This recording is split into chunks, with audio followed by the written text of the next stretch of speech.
A few years ago, I stood inside the silent, dust-scented chambers of the Mogo grottos, surrounded by thousands of ancient, flickering eyes carved from stone. To me, the scene felt familiar. It was clearly a vibrant, polytheistic faith, a grand display of divine power. I remember nodding toward a towering Buddha and mentioning to my guide how impressive this pantheon was. But he didn't nod back. Instead, he looked at the frescoes with a strange, detached calm and shook his head. Hinduism is the religion of many gods, he said quietly. Buddhism is actually atheism. A Buddha isn't a god, it's a state of being. Anyone can become one. He pointed toward a weathered plaque inscribed with 4 cryptic characters. Shiwu Deng Deng the Unequaled. That one sentence felt like the ground shifting beneath me. We're taught to view these two traditions as spiritual siblings, sharing ideas of karma and rebirth, yet at their core they are locked in a profound, silent conflict. In the world of Hinduism, the logic is comforting. You have a soul, an eternal Atman, and though you may wander through 1,000 lives, you are essentially a fragment of the divine. You are told that you are the universe itself. It's a philosophy of ultimate belonging. But then Buddhism arrives and sets that comfort on fire. It looks you in the eye and tells you that the self you've spent lifetimes protecting is a total illusion. It argues there is no soul, no permanent you, only a shifting chain of cause and effect. It's a chillingly beautiful contradiction. One faith promises you are everything, while the other suggests your greatest salvation is realizing you are nothing at all. It leaves you with a haunting question. If there is no soul to be saved, who is it that is suffering? And if there is no me, then who exactly is the one wandering through the cycle of rebirth? Today, we're diving into the deep philosophical rift between Hinduism and Buddhism to understand what it truly means to wake up, and why, for some, the ultimate goal isn't to reach heaven, but to simply disappear. That story, that experience in the grottos, it really gets to the core of what we're trying to do today. Mm-hmm. You have these two massive spiritual traditions. You know, they grow up in the same neighborhood, they share vocabulary, but they fundamentally deeply disagree on what it means to be a person. And that's what this deep dive is all about. We need to go beyond the surface level stuff, beyond just saying they both believe in karma and reincarnation. Exactly. We need to get into the metaphysical foundations. We have to talk about the Hindu idea of the eternal soul, the Atman, and then contrast it with this really radical Buddhist idea of no self or Anatta. Because once you understand that split, you see why their paths to liberation, to, waking up, are so completely different. That's the mission. Okay, so let's start at the beginning. You can't really grasp how revolutionary Buddhism was without first understanding the world it was born into. We're talking about the early Vedic period, right? Maybe 1500 to 600 BCE. Yeah. What did religion look like then? It was, to put it simply, it was all about ritualism, pure and simple. The defining feature of that era was something called the yajnas. These were the big, complex fire sacrifices? Enormously complex, and they were seen as obligatory. But the focus wasn't really on, personal salvation or some deep spiritual insight. It was transactional. Transactional how? You were trying to appease the big nature deities. Agni, the god of fire, Indra, the god of storms, Varuna, the sky god. You perform the ritual perfectly, and they give you what you need to survive and prosper. So it's less about finding the meaning of life and more like, please, Indra, send rain for the crops or help us win this battle. It's cosmic risk management. That's a perfect way to describe it. And because the success of the ritual depended on its perfect execution, that created an incredible power structure. Ah, and that's where the Brahmin class comes in. Exactly. They were the only ones who knew the sacred hymns, the chants, the exact precise steps for the sacrifices. This knowledge was a closely guarded secret passed down orally. So they were the gatekeepers. If you were a warrior or a merchant and you wanted to ensure a good harvest or victory, you had no choice. You had to go to them. And you had to pay them. It created this total monopoly, not just spiritually, but economically as well. And that system only gets more rigid over time, right? As we move into the later Vedic period. It does. It crystallizes into the Varna system, what we know as the caste system. And it becomes this very rigid birth-based hierarchy. And this is where they start using religious texts to justify the social order. Yes, specifically the Purusha Sukta hymn from the Rig Veda. It's this creation myth about a cosmic being, Purusha, who is sacrificed. I remember this. His body parts become the different classes of society. The Brahmins from his mouth, the Kshatriyas, the warriors from his arms. And so on. And that metaphor, that story, was used to lock everyone into place. It was interpreted to mean that if you were born a Shudra, a laborer, you were spiritually stuck. So you were denied access to the sacred knowledge. You couldn't hear the Vedas. You couldn't take part in the important rituals. Your bloodline defined your spiritual potential, or lack thereof. For Shudras, and also for women, it was essentially a spiritual dead end in that lifetime. You can just feel the tension building. Imagine you're a successful merchant, a Vaishya. You have money, you have influence, but you're still spiritually subordinate. You're paying a priest for a ritual that maybe doesn't even feel meaningful anymore. Exactly. And that's what was happening by the 6th century BCE. The rituals started to feel mechanized, they were incredibly expensive, and people, especially in the rising warrior and merchant classes, were looking for something more. Something personal, something ethical. Something that didn't depend on which family you were born into.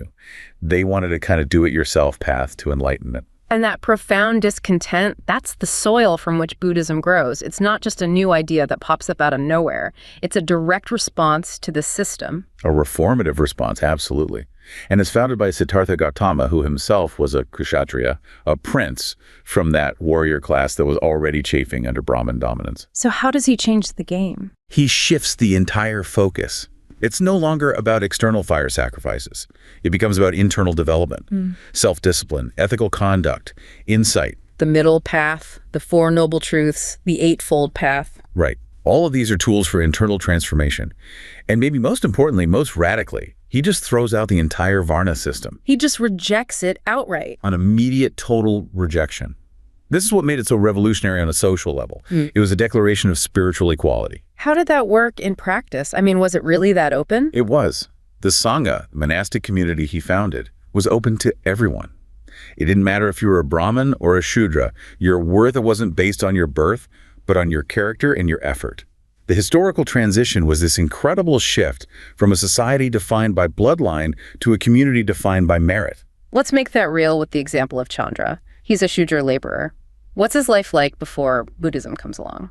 For someone like Chandra, living in a city like Magadha, his world is defined by limits. He works all day, and he knows that the holiest texts, the most powerful rituals, are forbidden to him by law. His spiritual path is just obedience.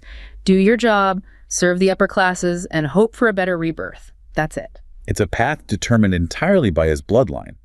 The idea of achieving liberation, or moksha, in his lifetime is completely off the table. He can't even dream of it. And then one day he hears the Buddha speaking. And the Buddha's message is universal. He's not talking about caste or lineage. He's talking about suffering and how everyone experiences it and how everyone, therefore, can find a way out of it. He doesn't ask Chandra who his father was. No. He just asks if Chandra is sincere in his desire to end his suffering. And when Chandra joins the Sangha, he walks into a community where, for the first time in his life, he's judged by the content of his heart, not the status of his birth. He goes from being a servant to being a seeker. Exactly. His destiny is suddenly in his own hands. It's no longer determined by some cosmic myth, but by the purity of his own mind and actions. He moves from spiritual bondage to a genuine spiritual meritocracy. That's a huge shift in human dignity. It's basically an early social rights movement saying that holiness is an internal quality, not an inherited privilege. And it sets the stage for the deeper conflict, because the social rift hierarchy versus equality is really just a symptom of much more profound a metaphysical disagreement. Okay, this is the big one. What is the fundamental nature of the self? This is where we get to Atman versus Anatta. This is the critical juncture, yes. For Hinduism, particularly in its most influential schools, the entire philosophy is built on the foundation of Atman, which is the eternal soul, the real unchanging me that exists inside this temporary body. Precisely. It's your invisible, indestructible core. But the real genius of Hindu thought is how it connects this individual soul to the ultimate reality of the universe. This is the concept of Brahman. Yes. Brahman is the ultimate reality. It's infinite, unchanging, the great self of the entire cosmos. And the most profound realization in Hinduism is that your individual Atman and the universal Brahman are one and the same. The famous phrase, Tat Pravam Asi, you are that. So my little individual soul is actually a piece of the entire divine cosmos. Not just a piece of it, it is it.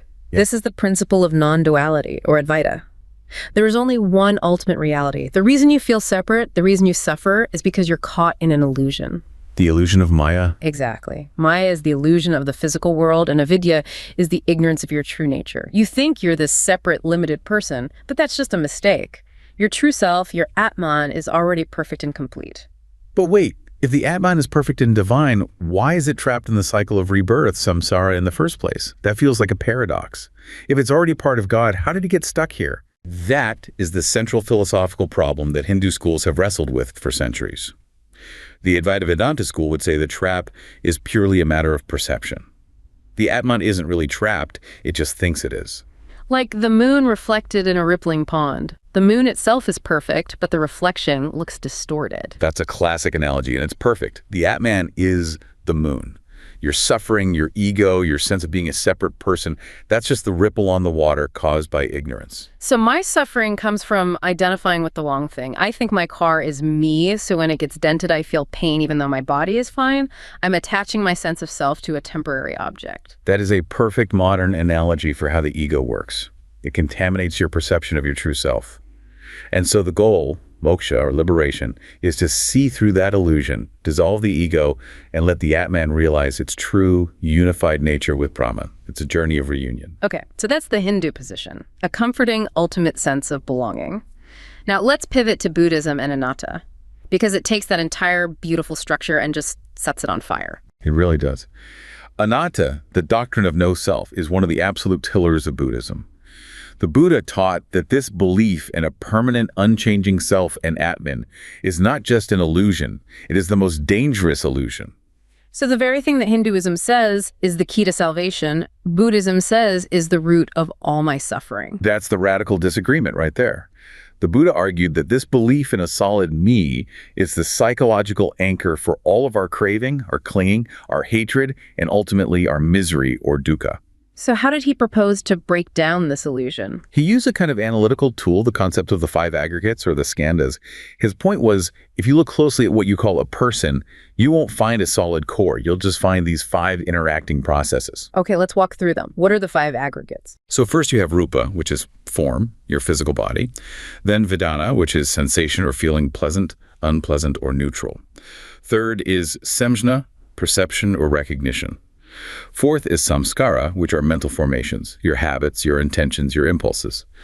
And finally, vijnana, which is consciousness or awareness. So if I say I am happy, what I'm really saying is that my body, rupa, is experiencing a pleasant sensation, vedana, which my mind perceives and labels as happy, samjna, which creates certain mental intentions, samskara, all of which I am aware of through my consciousness, vijnana. Exactly. But if you look at each of those five parts, is any one of them the permanent, unchanging you? Is your body permanent, or your feelings, your thoughts? No, they're all constantly changing. And that's the core insight. Oh. The self is just a convenient label we put on the temporary interaction of these five changing processes. It's not a thing, it's an event. The self isn't a noun, it's a verb. It's not a rock, it's a river. And the suffering comes when the river thinks it's a rock and tries to stop flowing. That is a beautiful way to put it. Clinging to that illusion of a permanent self, defending that ego, is what leads to all our grasping and aversion. So the Buddhist goal, nirvana, is about seeing through that illusion so profoundly that the grasping just stops. You transcend the ego because you realize there was no solid self there to begin with. Okay, but this brings us back to that haunting question from the beginning. This philosophical split raises the single biggest challenge for Buddhism. If there is no permanent soul, no Atman, who or what is it that gets reborn? Who carries the karma? And that brings us right to the mechanics of how this all works. Both traditions accept karma and samsara, but how they explain the continuity from one life to the next could not be more different. The Hindu model is pretty straightforward, as we said. The Atman is the passenger moving from one body to the next. Right. The analogy from the Bhagavad Gita is a person taking off old clothes and putting on new ones. The person, the Atman, remains the same. But there's a bit more to it. There's the idea of the Sushma Sarira. The subtle body. What is that exactly? Is it like a ghost? Not quite a ghost in the Western sense. It's more like a non-physical vehicle. It's said to be made up of the mind, the intellect, the ego, and some subtle elements. And this subtle body is what actually carries the karmic data, the habits, the unresolved desires, the personality traits across lifetimes. So the Atman is the pure, unchanging driver, and the Sushma Sarira is the car loaded up with all the baggage from the last road trip. That's a good way to think about it. It ensures that the you that is reborn has a continuity of character, even if you don't remember the specifics. Now, Buddhism has to solve this problem without a driver and without a car. Right. It's called punabhava, again existence. It denies that any fixed thing migrates at all. And the entire explanation rests on a core Buddhist doctrine called dependent origination, or pratityasamutpada. Which is the idea that nothing exists on its own. Everything arises in dependence on other causes and conditions. Exactly. If this exists, that arises. If this ceases, that ceases. Nothing has an independent essence. And that law applies to rebirth. What happens is that the very last moment of consciousness in one life becomes the direct cause for the very first moment of consciousness in the next life. It's not a transfer of a thing, but a transfer of momentum. Precisely. We have to use the oil lamp analogy here. It's so important for understanding this. Okay, let's break it down. Imagine you have a lit oil lamp and its flame is about to go out. Just before it does, you use it to light the wick of a brand new lamp. Right. Now, is the flame on the second lamp the same flame as one on the first? No. The wax is different, the wick is different, the moment in time is different, but it couldn't exist without the first flame. Exactly. It is not identical, Yeah. but it is not completely different either. It is causally continuous. That is Buddhist rebirth. So it's like a line of dominoes. The energy is transferred, but the last domino to fall isn't the same object as the first one that was pushed. That's another great way to visualize it. The Hindu view says the same hand pushes every single domino. The Buddhist view says there is no hand. There's only the force from the previous domino causing the next one to fall. So what's flowing from one life to the next, if not a soul? It's what's called the Siddhasantana, the mind stream or stream of consciousness. And what's in that stream is all the karmic momentum, the unresolved cravings, the ignorance, the deep-seated habits and tendencies. So it's my bad habits that get reborn. In a colloquial sense, yes. It's the causes and conditions that demand a new result.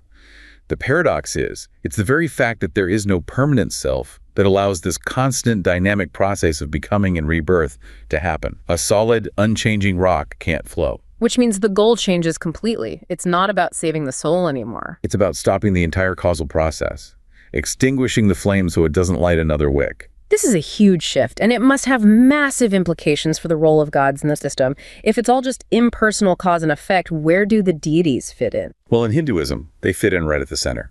The gods are manifestations of Brahman. You have the great Trinity Brahma, Vishnu, Shiva, and this vast pantheon of other deities who are objects of worship and sources of grace. And liberation, moksha, often comes through devotion to one of these gods, or realizing your own divine nature, which is the same as theirs. It's a return to a divine state of being. Right. Now, contrast that with Buddhism. Doctrinally, it's non-theistic. It rejects the idea of a supreme creator god.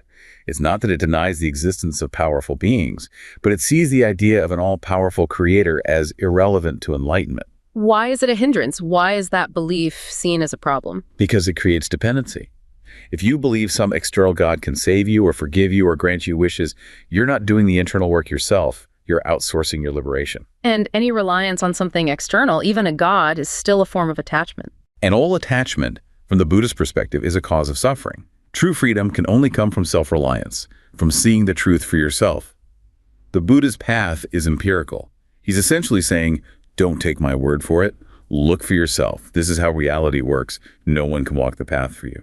So that completely changes the Buddha's own status. He's not a god to be worshipped. No, he is the ultimate role model.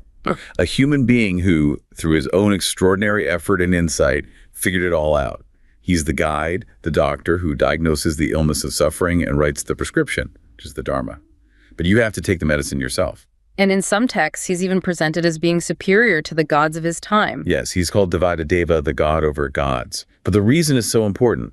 It's not because he's more powerful in a magical sense. It's because in the Buddhist worldview, even the Hindu gods, the devas, are still stuck in samsara. So they live for a very long time in heavenly realms, but eventually their good karma runs out and they are reborn. They aren't liberated. Exactly.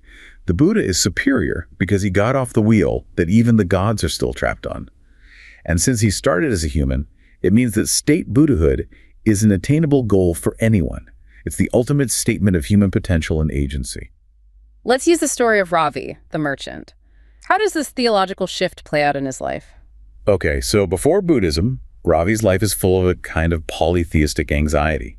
He's successful, but he constantly has to worry about keeping the gods happy. He has to hire Brahmins for expensive rituals to make sure Lakshmi, the goddess of wealth, is pleased, or that Agni won't burn down his warehouse. His peace of mind depends entirely on external forces. It's a transactional relationship based on fear. If he messes up a ritual, he could lose everything. Exactly. But when he encounters the Buddha's teachings, that entire paradigm gets thrown out. Suddenly, there's no need for priests or sacrifices or begging gods for favors. The path to ending his anxiety, his dukkha, is his own conduct. Right view, right action, right mindfulness. The eightfold path. The responsibility is shifted entirely onto his own shoulders. It's a spiritual coming of age. The keys to his own liberation are in his own hands now. But we have to be honest here. While that's the pure doctrine, that's not always how it's practiced on the ground, is it? Not at all. And this is where things get really nuanced and interesting. That path of pure self-effort, what's sometimes called jiriki, is incredibly demanding. For many people throughout history, it felt unattainable. You see this especially in schools like Pure Land Buddhism. You absolutely do. Yeah. Pure Land and other devotional schools arose from this understanding that for the average person living a difficult life in what was seen as a degenerate age, the path of monastic self-discipline was just too hard. So they needed another option. They needed an option based on jiriki or other power. And so the focus shifts to devotion to a cosmic Buddha like Amitabha or a great bodhisattva like Avalokiteshvara. And the idea is that if you have sincere faith in Amitabha Buddha and chant his name, he will use his power to ensure you are reborn in his pure land, a kind of perfect environment for achieving enlightenment. Yes, it looks and feels very much like salvation through grace, through the power of an external deified being. So in practice, for millions of Buddhists, the Buddha or a bodhisattva does function as a divine savior, even if the core philosophy says something different. It's a fascinating tension. It's a pragmatic response to a difficult path. The ultimate philosophical goal remains the same, transcending the self. But devotion becomes a powerful, accessible vehicle to get you to a place where that's more possible. Which brings us to the final destination, the end goal itself. Given these totally opposite views of the self, moksha in Hinduism and nirvana in Buddhism must be completely different states. They have to be. For Hinduism, because there is an eternal soul, the goal has to be the preservation and perfection of that soul. So moksha is the end of the rebirth cycle, where the Atman returns to its true state of pure, blissful oneness with Brahman. It's often called Brahmananda, the bliss of Brahman. The illusion of the separate self is gone, but consciousness, the pure Atman, survives. It is the ultimate state of being. The essential you is finally home, perfected and eternal. Okay, now for nirvana. If there is no soul to be preserved, the goal can't be eternal being. Right. The word nirvana itself literally means to blow out or to extinguish, like a candle flame. The goal is the complete cessation of the suffering, which is achieved by extinguishing the causes, craving, hatred, and ignorance that fuel the whole process of rebirth. It's the end of the chain of dependent origination. It's realizing the unconditioned. It's a state of non-becoming, of emptiness. And we have to be careful with that word, emptiness or sunyata. It doesn't mean nothingness. It means empty of a fixed, independent, permanent self. And when someone who has achieved nirvana in their lifetime finally passes away, that's called parinirvana. It is the final blowing out. The five aggregates completely dissolve and do not arise again. It is a state that is described as being beyond all concepts of existence or non-existence. It's not a reunion with a cosmic self because there is no self. It's an absolute final release. So what we've really unpacked today is this profound conflict. On one side, Hinduism offers this incredible promise of ultimate belonging. You are and always have been divine. Your journey is to realize that you are everything. While on the other side, Buddhism presents this chillingly beautiful challenge. That feeling of being a self is an illusion made of temporary interacting parts. And your greatest liberation comes from letting go of that illusion, from realizing you are, in an ultimate sense, nothing permanent. It really is the difference between finding yourself and losing yourself. And the lasting legacy of the Buddhist path was that it placed the entire weight of that journey, the responsibility for liberation, squarely on the individual. It took salvation out of the hands of gods and priests and said, this is up to you. The path to waking up became a journey anyone, truly anyone, could decide to walk for themselves.